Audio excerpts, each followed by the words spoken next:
So today is a new series for my YouTube about the way I am as an autistic person. But it's the first episode of the way I am as an autistic person. Because there's multiple facets of what makes me autistic.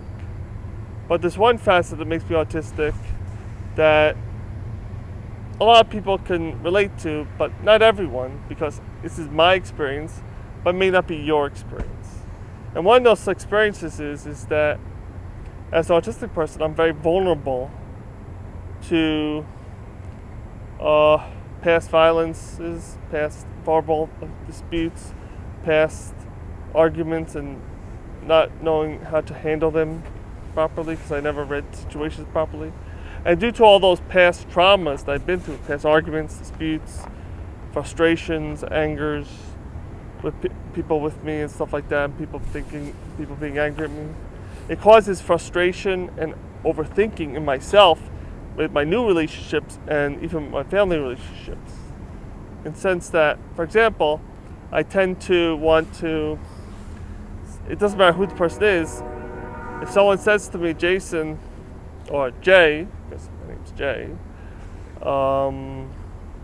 Jay, we sent you a message, blah, blah, and I'll be like, and I read the message, I send back the message, and the person doesn't respond back.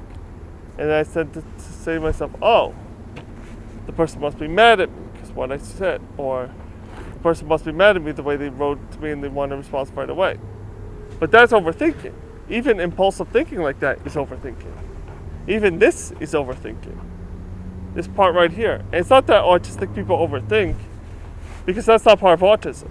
That's not part of being autistic. What's being part of autistic is other things that from environmental factors create the overthinking, create the ideas. So, and sometimes it's natural for some autistic people, but I don't. But like for me as an autistic person, this is how I experience being autistic. And a lot of times, like I'll go into a situation where people will think people think that I'm a big person, like they'll look at me, they'll judge me for my voice, and I'll be overthinking about that. They'll judge me for my tallness, they'll want to judge me for that. I'll start overthinking about decisions I made, because a lot of times when I'm making a decision or something, I made a decision, and I make a decision I want to believe in, nothing about us without us.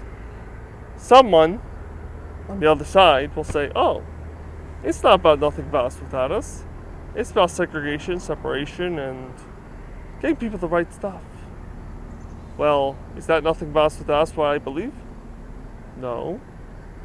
But what do I usually do? I go along with that scenario. I do it anyway. Or I give you another scenario. Someone says to me, Jason, when do you want to move out? I want to move out in 6 months. No, Jason, you have to move out in 1 month and that's it. Or next day, that's it. Well, what I usually do, I tend to move with what the other person said. Or another situation. Jason, when do you want to move out? 6 months. Well, I think you should move out in 5 to 10 years from now. And you should stay with your parents. Well, if I want to move out in 6 months, and the other person's saying 5 to 10 years from now, does that make sense? That I'm going with what the other person's saying because I'm overthinking? No. What's the main thing about overthinking is I never developed really an anchor being autistic because of my traumas. Even right now I'm overthinking talking to you right now in this video. Oh my God. Even saying oh my God is overthinking. Even holding this stiff is overthinking. It's because of a lot of this stuff, and you could probably hear it in my voice right now, is you could hear all the past traumas I've had from this overthinking. It makes me respond to people more quickly. It makes me respond to people thinking that they're angry at me when they're really not. They just have life going on, whatever's going on in their life.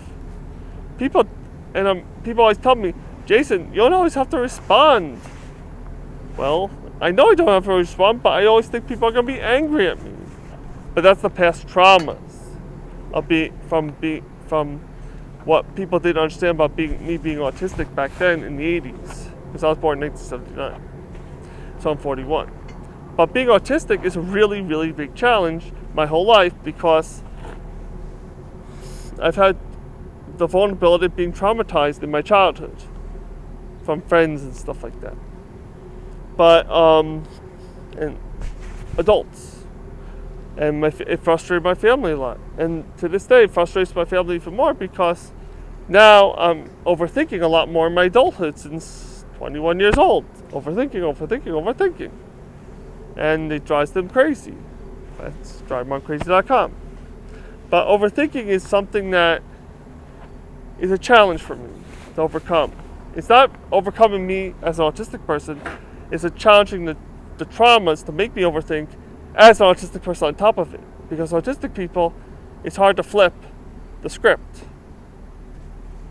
You know what I mean? To be flexible with that script and flip it.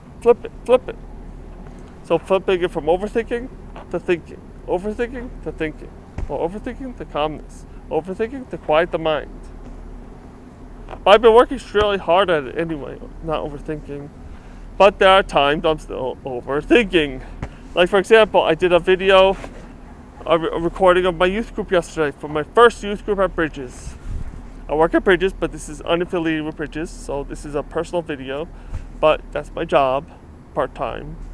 But anyway, overthinking, I overthought some stuff, and I watched a video that I recorded. I'm making a little trailer for Bridges about for the November meeting, and I'm realizing that when I was watching that interaction, I was overthinking. And I saw the interaction with my coworkers and my supervisor, and I'm realizing, yeah, I've been overthinking them too. Wow.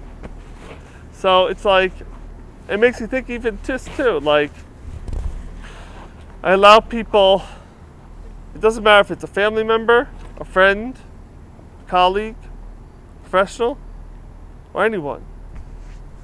I'm developing an anchor for myself from being traumatized. And that's even harder as an autistic person. It does not mean anything at all. So don't even think anything at all. That's overthinking what you're thinking right now. Boom, thinking. So stop your thinking now. Just listen, observe, and notice. It's supported decision making. When you think of the other person's ideas of what they've been through in their life, you're thinking about what I've been through to get me to this point of overthinking. And part of that is supported decision making. Getting to listen, to observe, and understand my decisions, and understand that I may go with what you're saying because of my past traumas. I may be going with what I'm saying because of these things I've been through, and that's been a problem. And doesn't mean I'm not competent. It doesn't mean I'm stupid. It doesn't mean I'm not that. Because I have a master's degree in disability studies. I'm this really bright guy, bright person. I'm a bright person. So that's part of the overthinking that people think. They think, oh, Jason or Jay has been this and that. Well, why? It's hard for me to process when I've been through those traumas. And autism already has a processing difference already to begin with. And when we process traumas differently. So an autistic person who processes traumas like myself, who's been through that, is going to overthink. I'm going to overthink. You may not overthink as an autistic person, but I will overthink. And that's the beauty of overthinking. That's the beauty of trauma. And that means the vulnerability of an autistic person who goes through this type of trauma and is like an autistic person like myself. I thank you for everything that you've been through, and the autistic people around, please know that this is only my experience, but not yours. Thank you, and have a great day.